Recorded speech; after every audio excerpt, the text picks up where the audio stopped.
Welcome to K-Drama School. I'm your host, Grace Jung, and class is now in session.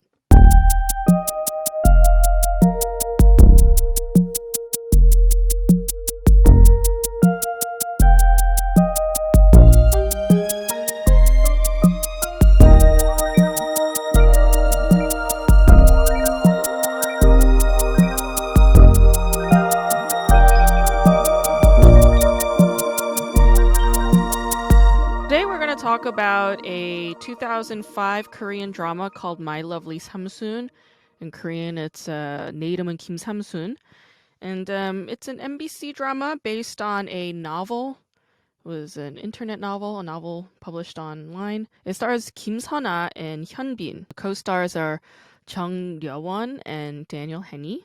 And Samsoon is considered this hilarious, corny, cheesy name to Koreans because it takes the word sam, which means third or three, and then combines it with sun, which is like it signifies like demure femininity or something. And she was named Samsun by her grandfather out of anger because she was the third daughter born in a row. So from the start, she is how do you say, cursed by patriarchy, essentially. In addition to this, Samsun is considered fat, quote unquote fat by Korean standards.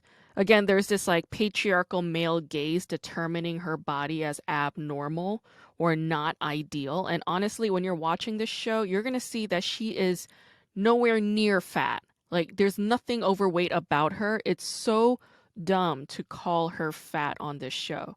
The fact that she put on 15 pounds in order to play this role, like, it's like ridiculous, especially in the pandemic, like when everybody's packing on weight. Like 15 pounds, that's modest, okay? Like, make it 150 pounds and then we'll talk, okay? Then we'll say, all right, you know, you're really committed to your acting. Kim Sana is still amazing on this show. She's super funny. I cracked up multiple times in every single episode while watching this.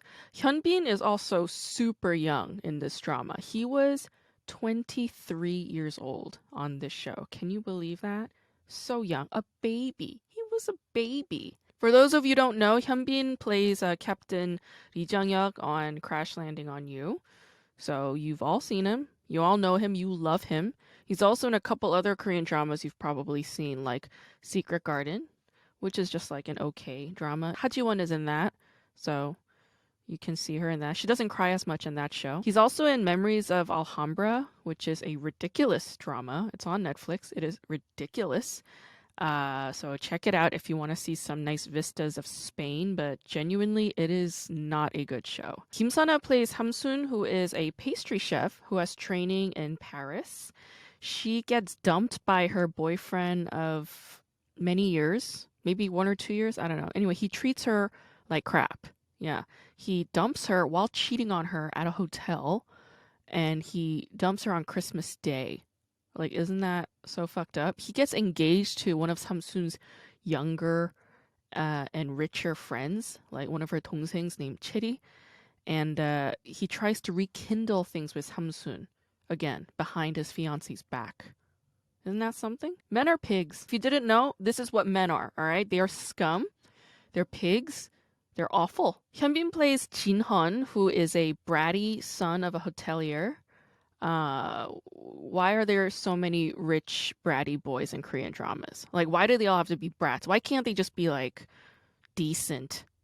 You know, why can't they be nice? Anyway, he's really stuck up. He's arrogant, but he carries some past trauma.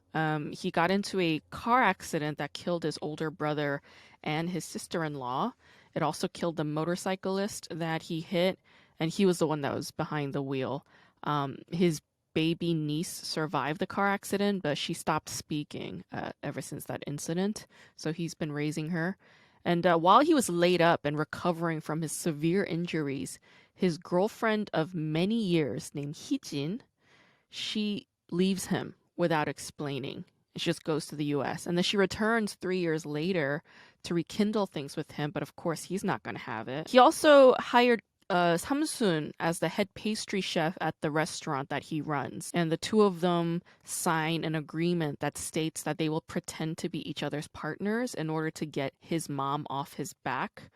because she keeps arranging blind dates for him. Again, like parental greed and pressure, uh, heteronormative pressures. Yeah, all of that is happening. While they're pretending to be each other's partners, they end up falling in love. Heejin is also there, but she's trying to win Jinhan back. Daniel Henney, who plays Henry on this show, is Heejin's friend and doctor, I guess. Like they met in the US. And Henry's like in love with Heejin. It's like so like complicated. It turns out Heejin went to the States and left Jinhan because she had stomach cancer.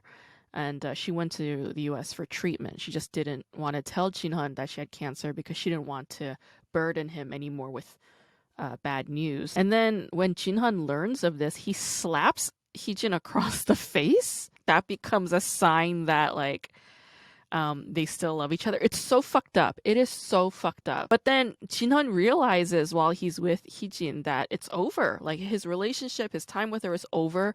He's in love with Samsun, and then he dumps her.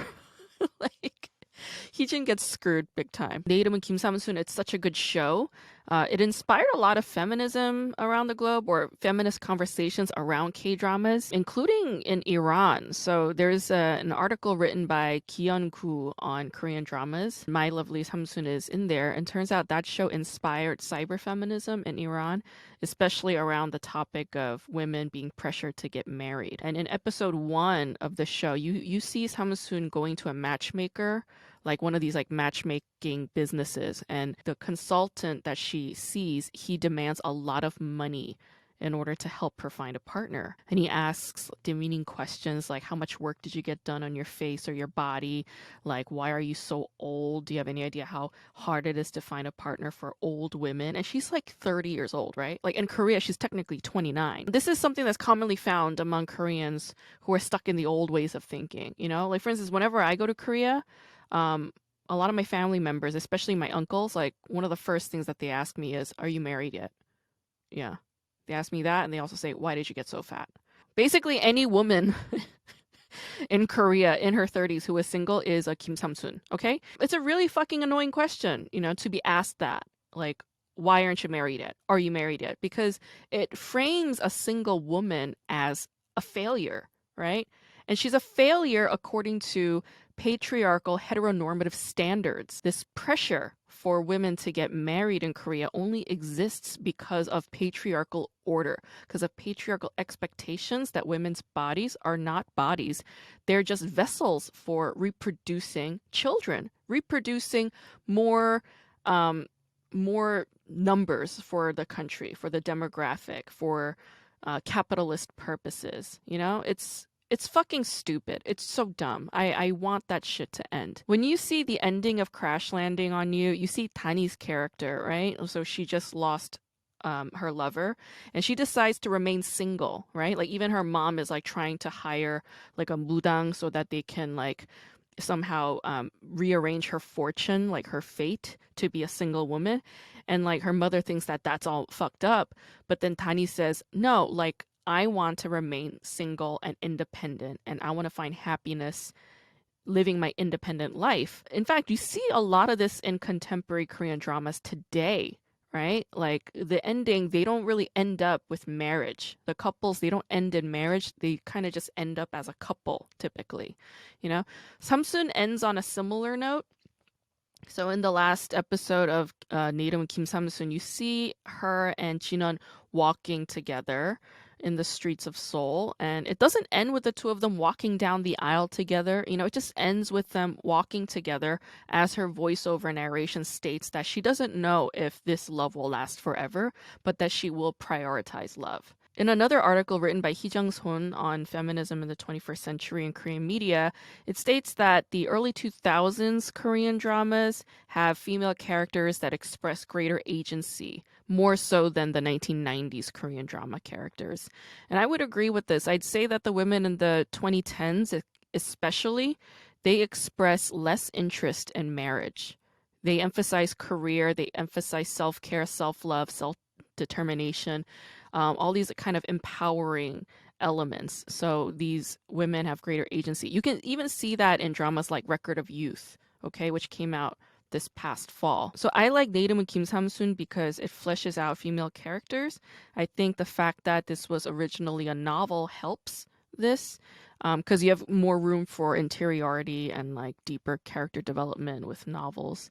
I think every actor on the show delivered amazing performances, and it's really like a feel good drama to watch, you know? And it's got some moments of heaviness, but they were handled nicely.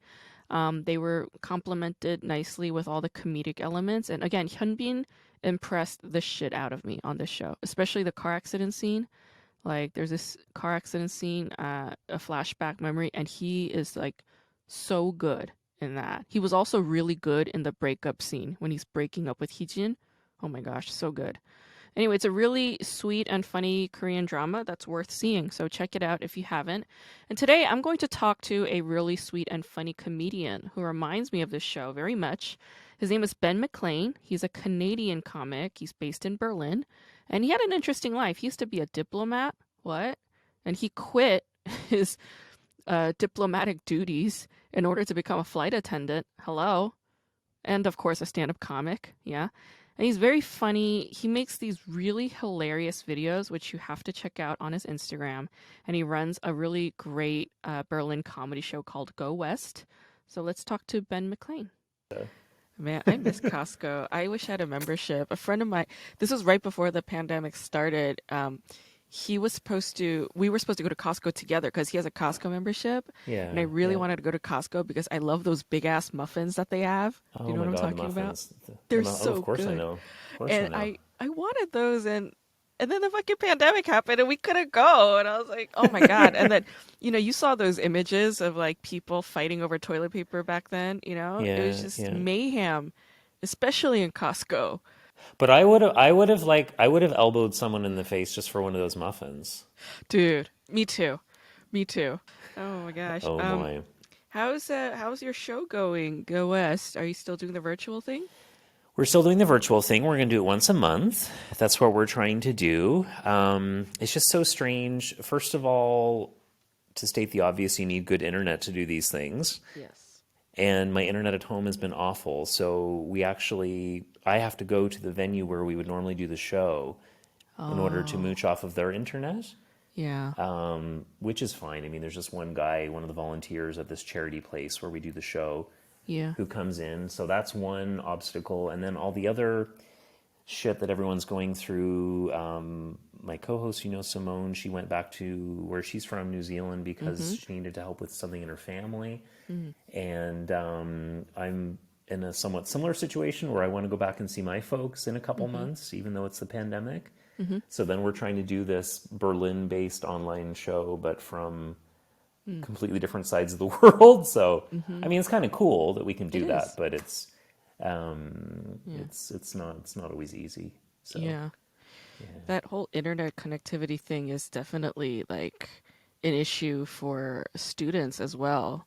Like, it's bringing up conversations about equity and Mm-hmm. like access to internet connection, access Definitely. to devices that allow Zoom, Yeah. um, you know, students to access Zoom. Like, do they have tablets? Do they have Of course. computers? Yeah. Yeah. So all of that's been kind of emerging at the same time. And I'm like, all right, yeah, this is a necessary conversation. So yeah, I get the whole internet thing. But also in Berlin, like internet, like finding high speed internet is just hard, it It's seems. horrible. I mean, I Yeah. was going to say, because it's not just like a socioeconomic status Yeah. issue with internet access. Like It's some just Berlin. very advanced cities in the world Yes. have horrible internet. Yeah.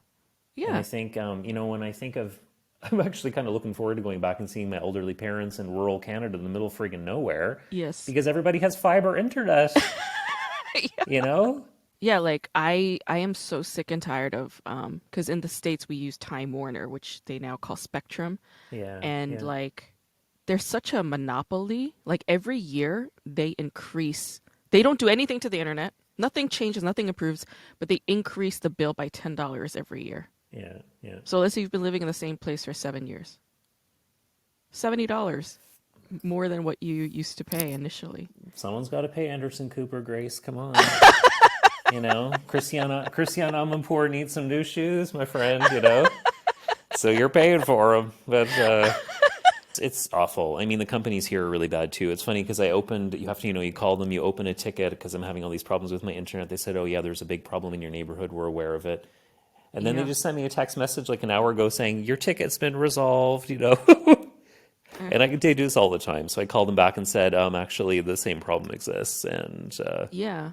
yeah, it's horrible. Nothing's been resolved. Yeah. Yeah, yeah. But thanks for trying to gaslight me into thinking that it is.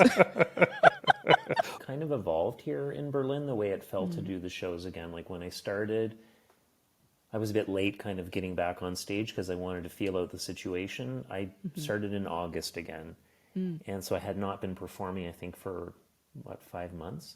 Mm. And at that point, it was the summer. Everyone was outside. Mhm. The vibe was really positive. People were just excited to be around other human beings again. Yeah. But then what I found just before we went back into the lockdown, so end of October, then we had to perform inside. Mhm. There were no outdoor shows anymore at that point. And the only people who were going to the shows had, shall we say, a different risk tolerance. So the Mm. people who were still going to the indoor shows, because in Berlin, like there was theoretically social distancing, but it wasn't a heck of a Mhm. lot. I didn't find. So I just found the atmosphere at the gigs was very different. So for me, it didn't Mhm. feel like a, f- a situation where I could let go and have fun and interact with people. Unfortunately, I was just kind of thinking like, ooh, something about this doesn't seem right. It seems like we've gone a little bit too far down the road of maybe not taking enough precautions. Like we're Yeah. on a slippery slope here. So Mhm. I guess the fun and the mental health benefits of getting back on stage kind of started being canceled out a little bit at that point. Mm. Not being around comedians too, Mhm. and it's Yeah. not always, with all due respect to the comedians whom I love dearly, it's not always a negative thing.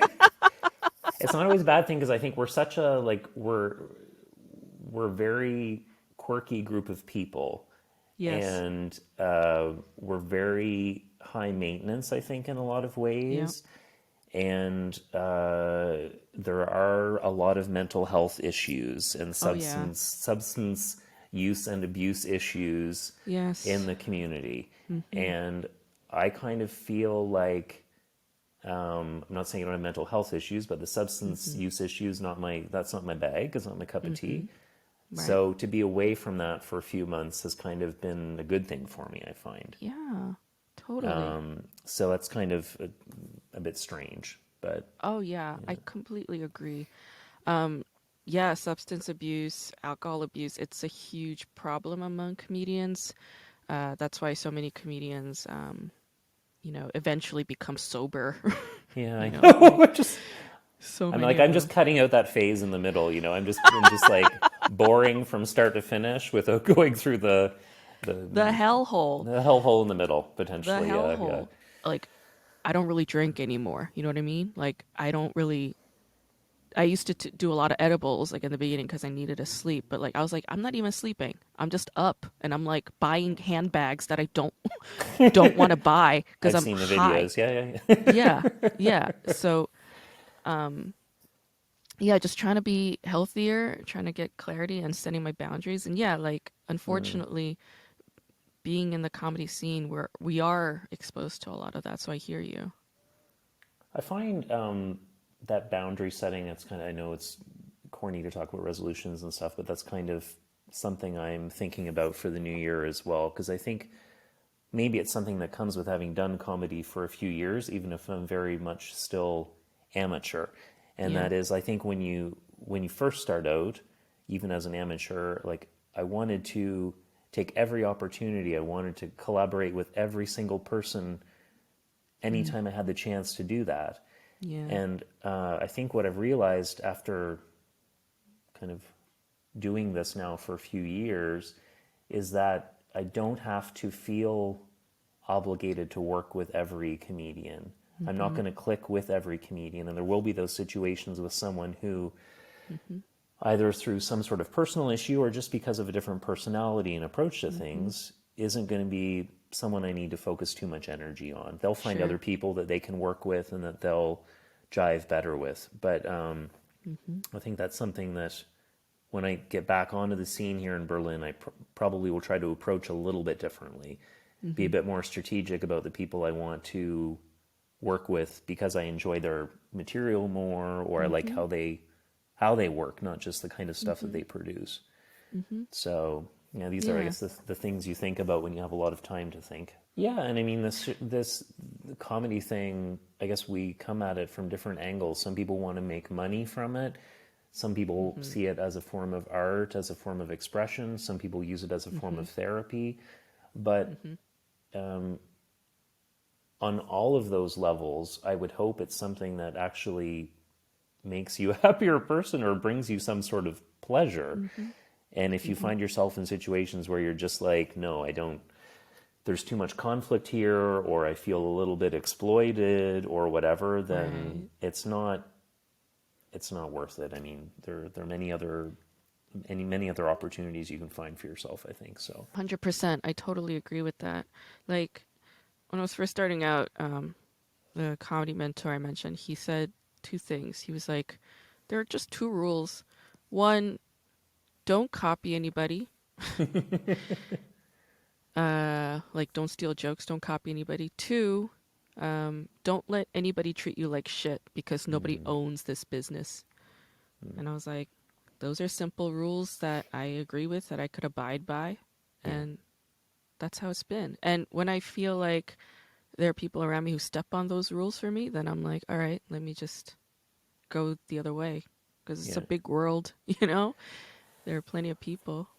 For sure. I think for me it's always interesting because I left a very businessy world where I didn't Ah, feel comfortable with the kind of alpha male behavior of a lot of people.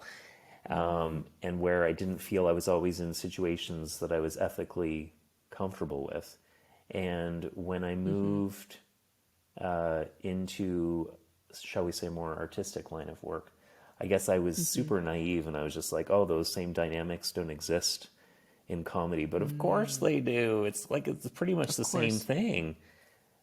Yep. It's a lot of, you know, good things as well in terms of hard work paying off and that sort of stuff. Mm-hmm, yeah. But there are also very selfish, aggressive personalities that you have to learn to deal with. Yes.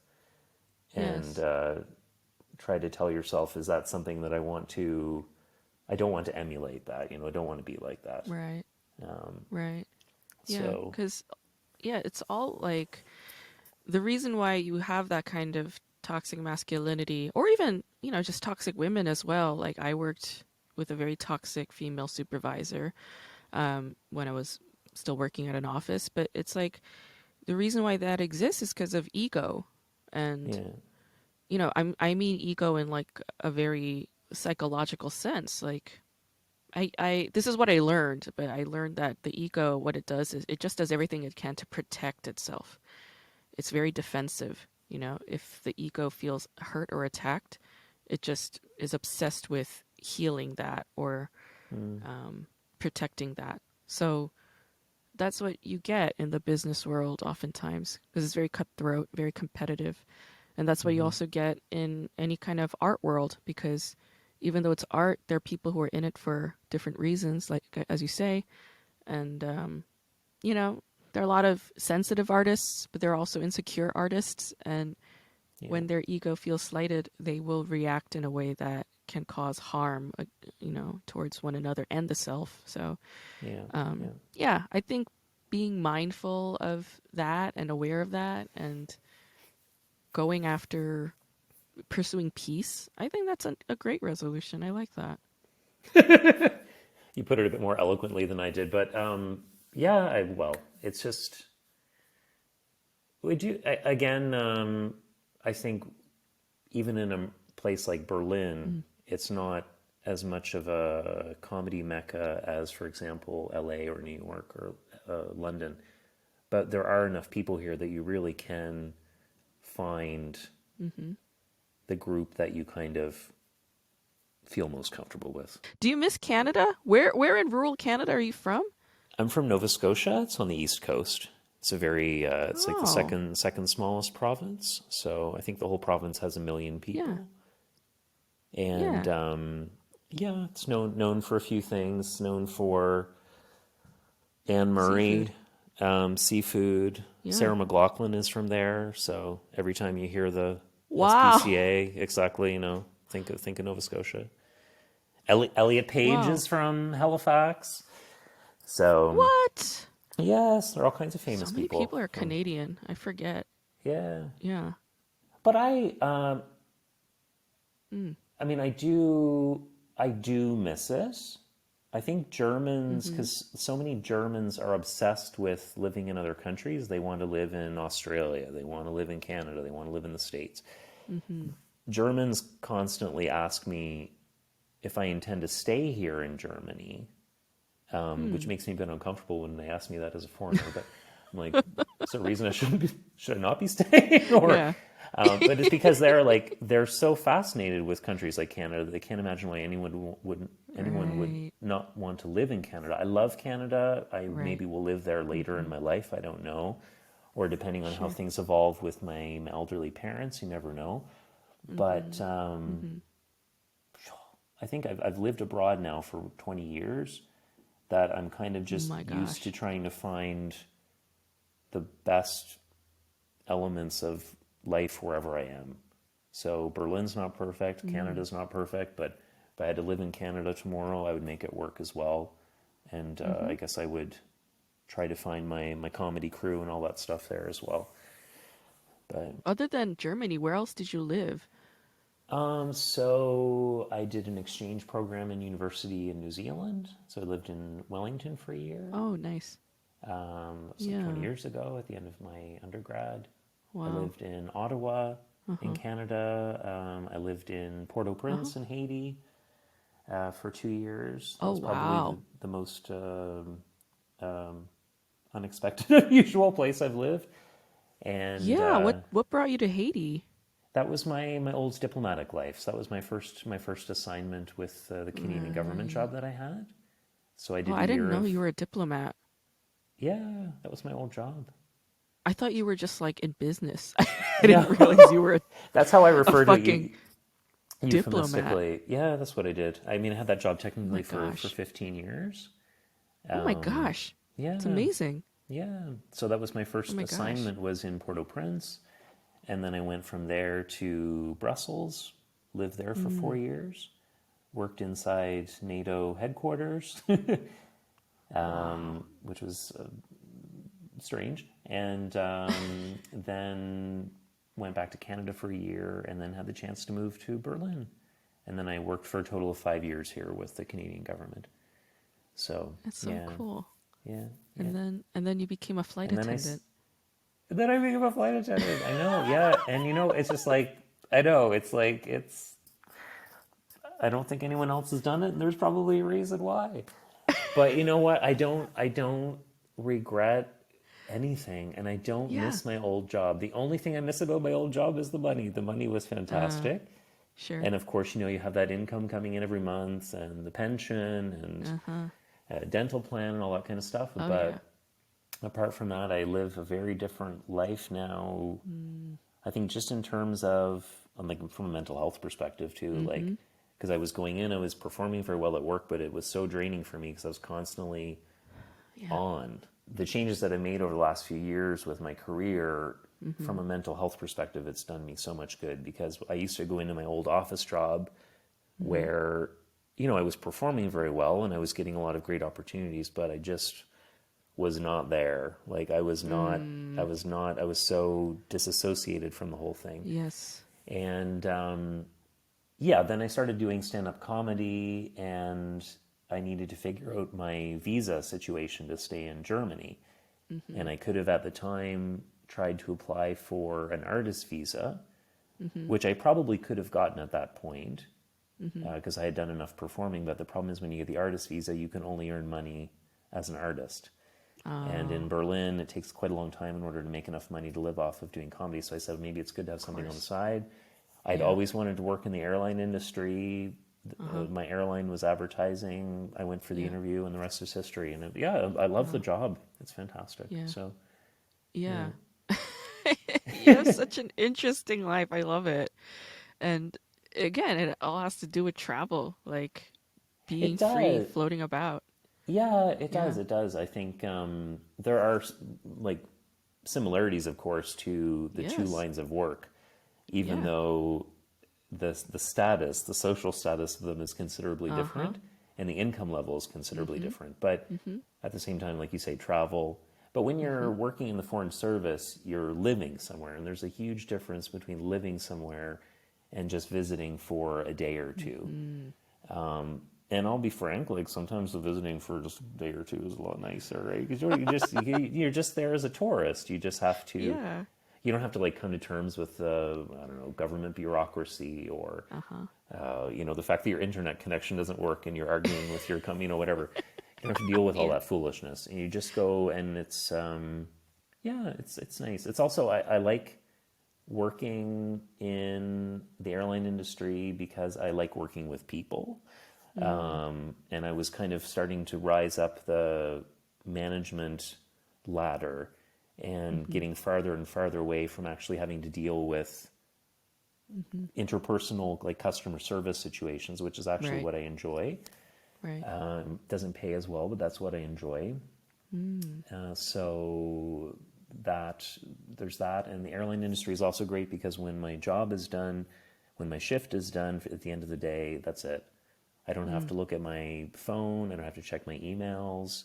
I don't have a Mm-hmm. supervisor calling me at midnight because Mm. there's some crisis that I have to go into work for Mm-hmm. at 6 in the morning, which was, Mm-hmm. kind of Yeah. just completely normal with my old job.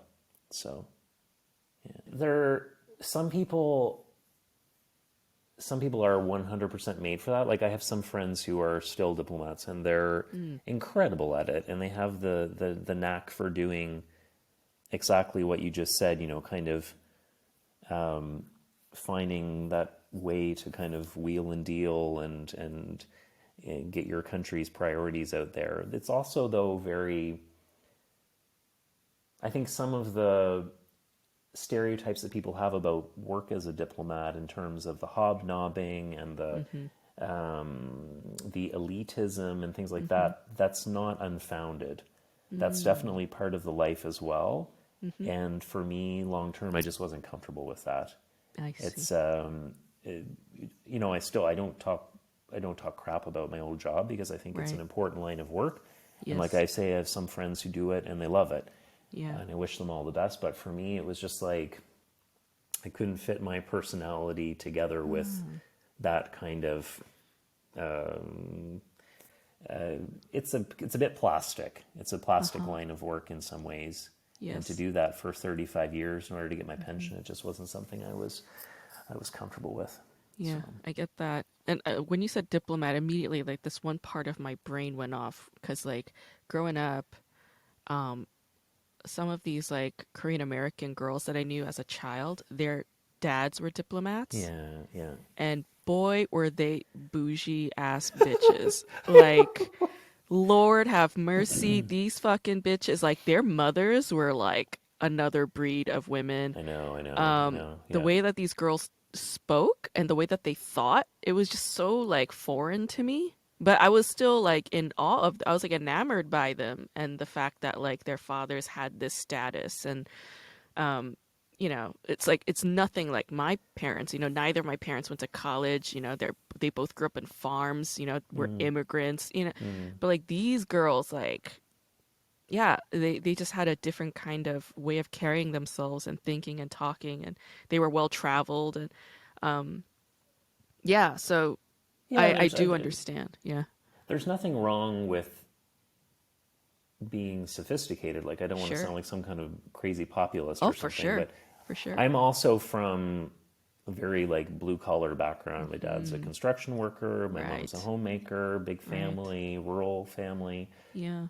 and I think that's part of what made me uncomfortable with the life is Yeah, because it felt totally. very very foreign to me, and it also kind of felt like a life that I had been brought up to think was somehow a little bit crooked, right? Uh-huh. Like that. And Yep. I anyhow, I'll maybe tell all the stories someday, but part of my responsibilities in my old diplomatic job, I was responsible for like looking after housing for the diplomats and looking Uh-huh. after ambassadors and their requests. And I'm Mm. telling you, even the Canadian Foreign Service, which is quite tame Mm-hmm. because we're very concerned about optics and stuff all the Mm-hmm. time. But there were some crazy people out there with some, and dealing with some of, like you said, the Yeah. spouses, some of Oh my them, God. Yeah. just like not the kind of people I would want to be stuck with on a desert island or something by any Yeah. stretch of the imagination. So And I also do get like the discomfort around being around that because of your upbringing, because I sense that too. At the same time, I would be completely lying if I said that I don't also fetishize that kind of status and, culturedness, learnedness, worldliness. I mean, the biggest reason why I'm getting a PhD is because I hated my job and I just wanted to catch a break, and going to grad school was getting that break. But yeah, yeah. um, the other thing is, getting a PhD, um, not in terms of money, like income is shit, but in terms of like your cultural currency and Mm, status, there is sort of like a respect that mm-hmm. professors earn in society. And yeah, I think, because I grew up lacking that, I think I wanted that. And I think I still want that. Even like, you should see some of my tastes, man. I'm like, Grace, you can't afford this lifestyle. What are you doing? Like every day it's like that. And yet here I'm just clicking away, like da da da, It's dumb. It's so Oh, I dumb. know. And don't, I mean, like, y'all, I mean, I love luxury as much as the next guy. Yeah. Right? I mean, when I think about when I had my old income and like I was just like it was like designer suits, Yes. designer shoes, designer Yes. sunglasses, Yes. and I love that stuff. I still have some of it now, and I love wearing Fuck it. yeah. It's. Oh yeah. Yeah. But I guess what I always think is what I admire in people is if they can have success, even if Yes. they're super academic or whatever, Yeah. you get that PhD, Uh-huh. but I still want you to be excited about going to Costco to get those muffins. It'll be interesting to see as you move forward in your academic career Uh-huh. how our grace changes with time. But I mean, no, there are lots of people who do manage to bring it all together. I remember I had a German professor at university, and Uh-huh. she stole cutlery off of planes. Oh my lord. So she invited us over for like a barbecue in the summer, which I thought was super sweet. And then she was like, here's all my cutlery from the planes. And it was like hundreds of pieces of stolen forks and Hundreds? knives. Yes, from all the different airlines that she had traveled on. Oh my lord. So that's the kind of academic I want in my life, just to make it clear. Stealing. Okay, thievery. Stealing shit and eating muffins. So, Yes. Okay. All right. Gluttony and some sort of unethical behavior. Okay. Okay, sweet. So, the let's get into some flashcard questions. oh man, okay. The series that I chose for our discussion is called My Lovely Samsun, old school but classic.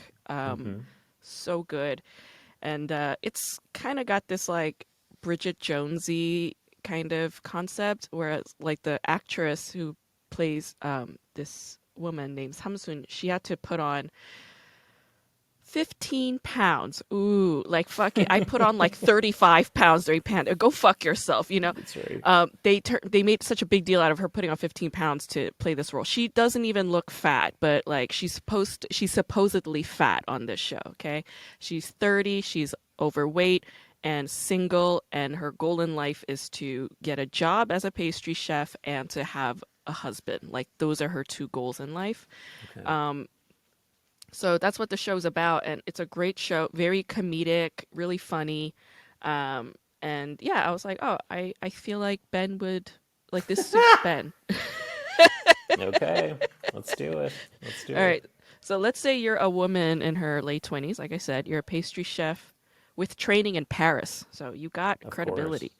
And you are, like I said, by Korean patriarchal standards, considered quote unquote fat on the show. By the way, you're not at all fat, probably like a size US 6 or 8 at most. You're not fat. All right. But in I guess in Korean standards, you're fucking obese, because everybody has to be emaciated in order to be on screen. So it's Christmas, okay? And you find out that your man is sleeping with another woman at a hotel, okay? So you go to that hotel to confront him. But at the last minute, you chicken out and then you start running down the hallway and then you trip and fall on your face. And you hear your man approach you and call you by your name. What do you do? Wow, that's an intense situation. Um, what would I do in that situation? Um,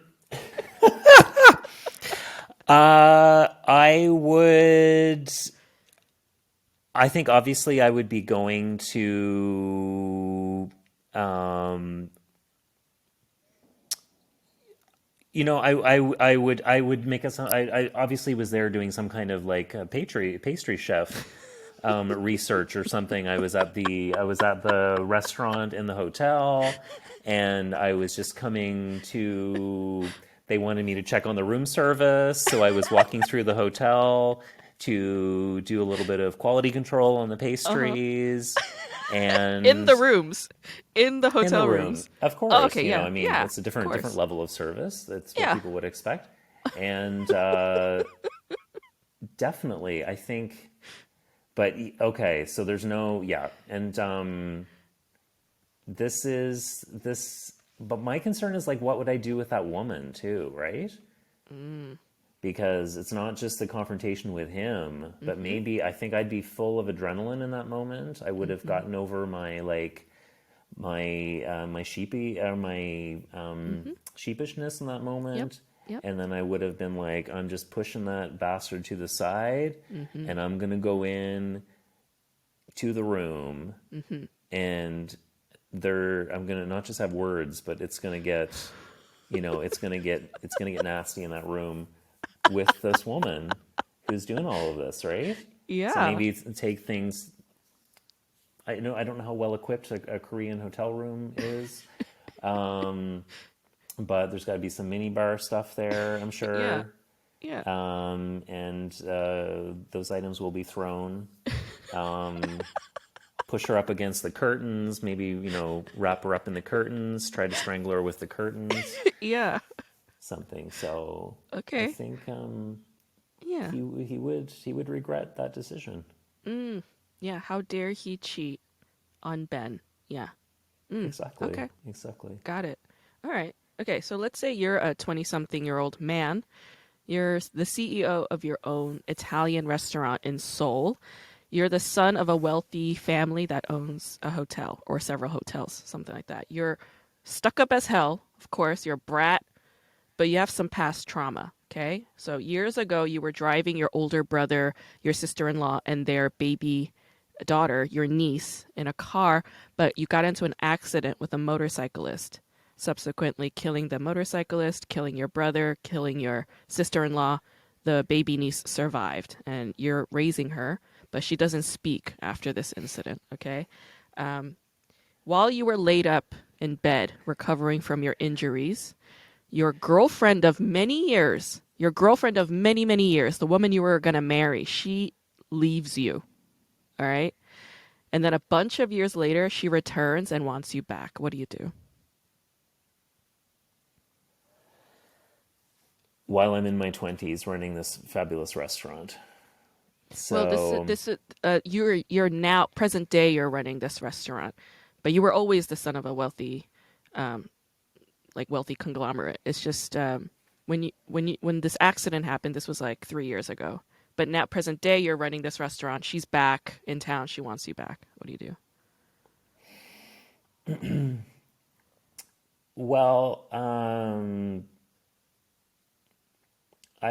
think it's important to put the emphasis on drama Uh huh. and make it be known that there won't be any quick reconciliation in that situation, I think. Okay. Right? So, I would maybe even, I know it's taboo in Korean society, but maybe I'd even pretend I was gay Uh at huh. that point. just to kind of go as far away as possible from her Yeah. and to Uh-huh. make it seem like I have absolutely no interest Uh-huh. in her at all at that Yeah. stage. Yeah. And then she would have to work, extra hard to maybe win me back. And Even though you said you're gay, like you're not attracted to women anymore, she would still have to make an effort. maybe I'm just, as a gay man, I shouldn't be telling a story like this that reaffirms these stereotypes that a gay man can be made straight again. But anyhow, that's what I'm encouraging in this situation, I think. Okay. Fair enough. To, yeah, because I don't know. Is this poor guy? Is he pining over?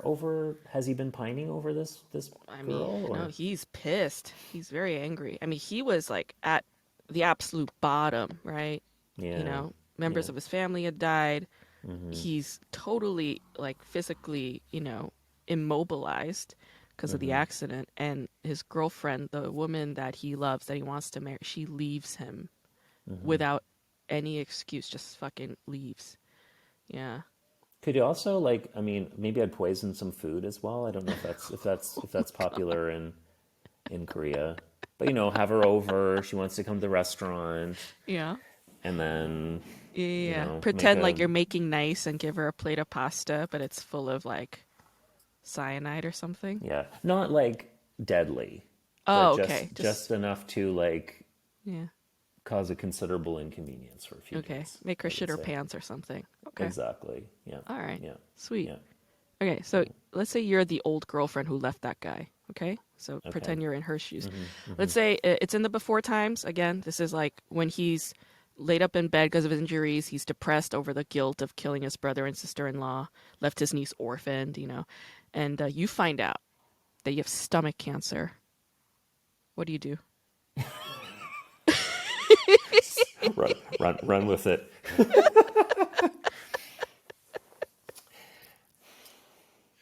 So I would want to. I think stomach cancer is terminal. Clearly, I'm Mm-hmm. guessing. Yeah. I mean, there could be stages. Let's say you're stage 2. You're not like stage 3. There's treatment options. Okay. Yeah. But you Um, but you are fearing death. You do feel like you might die. okay. Yeah. I'm trying to.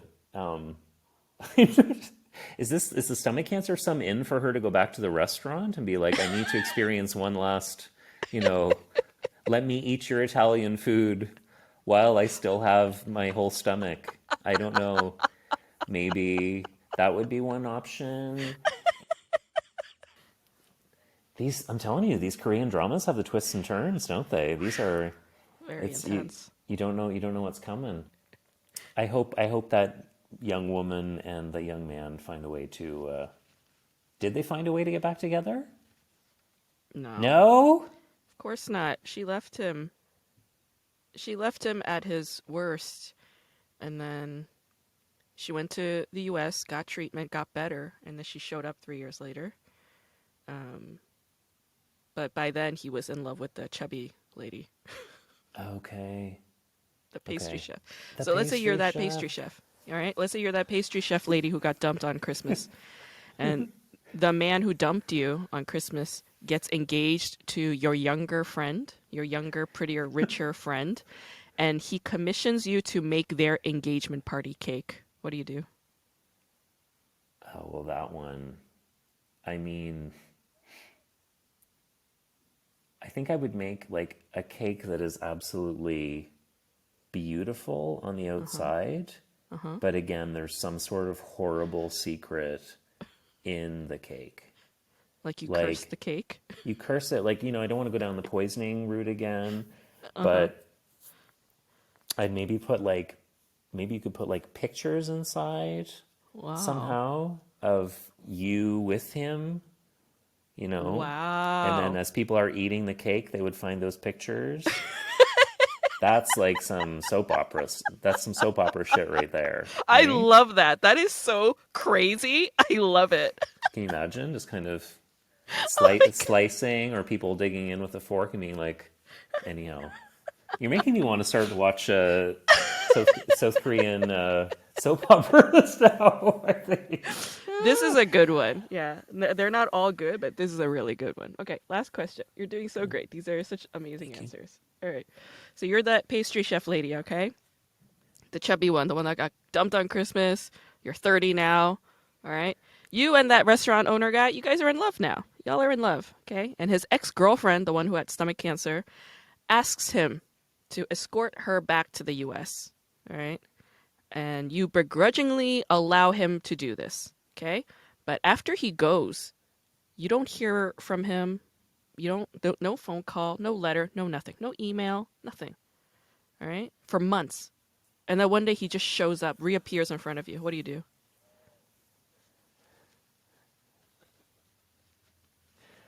Um,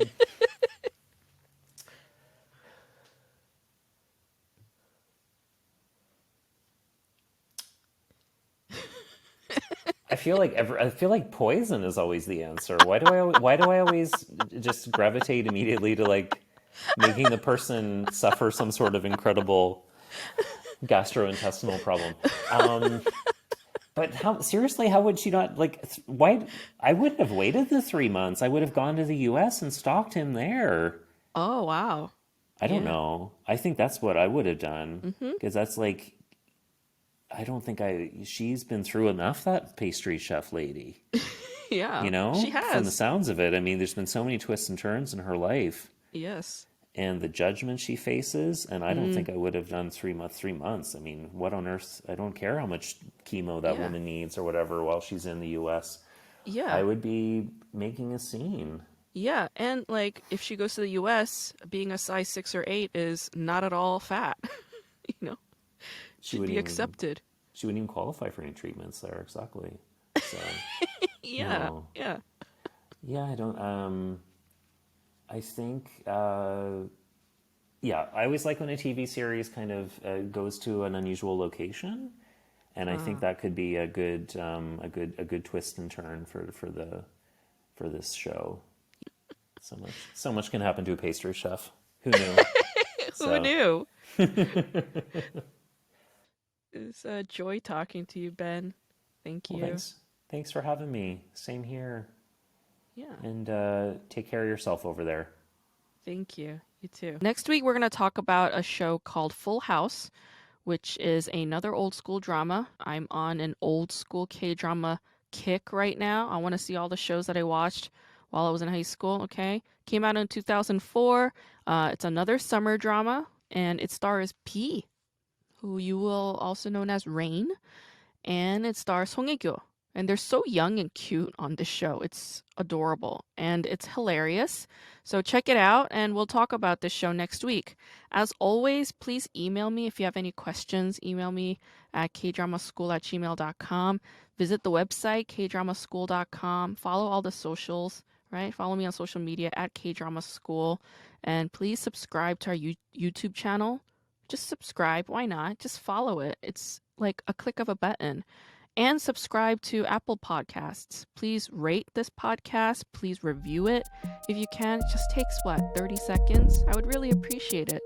And yeah, I appreciate all of you. And I will see you all next week.